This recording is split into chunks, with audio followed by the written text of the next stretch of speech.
При прилете 31 уже августа в Ашхабад родственники Ашарбая встречали его в зоне прилета. Но, к сожалению, он не вышел из зоны прилета, а когда родственники обратились к правоохранительным органам в аэропорту, те ответили, что такой гражданин не прилетел. Это еще раз доказывает то, что туркменская практика исчезновения людей, она продолжается. Biz kaça aydan da şu oları deyir Görkez'in kampanyasının spesifine yerine bir adamın adı koşuldu deyip bilecek. Onun üstesine demek şol zal ajdanya yani yolakçıları karşılayan yürütü bölüme şol adam çıkmadık olsa eyyem demek bunu uçardan yani adamı değişlere al gittiler gözünde tutulan yere. Bu eyyem yeni dünya normativlarının bozulmağına getirildi.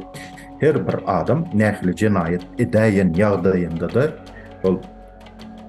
can etmene, advokat tutulmana, özünü korumana dolu hakkı ve hukuku var. Ашарбай Бекиев – простой туркменский парень, который исповедовал ислам. Он не составлял никакую угрозу для туркменских властей.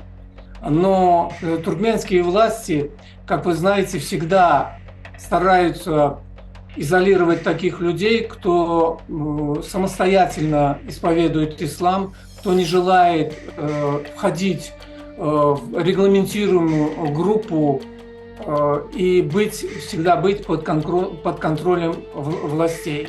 Nürnbergski prosesde şu dolu Görkezli adamzada karşı cinayet eden cinayetkarlara hatta advokat tutmanın mümkünçülükleri ama Türkmenistan hükümetine gezek gelende advokat tutmak ya hak hukukunu korumak, gözlemek asla yetip olmayacak bir sepkit olup duruyor.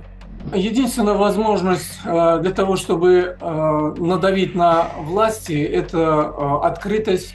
Нужно открыто говорить о том, что Ашарбая, который исповедует ислам, его осудили незаконно, что к нему применили противоправные меры и развернуть кампанию и к этой кампании подключить международные организации, ряд государств для того, чтобы они оказывали давление на туркменские власти.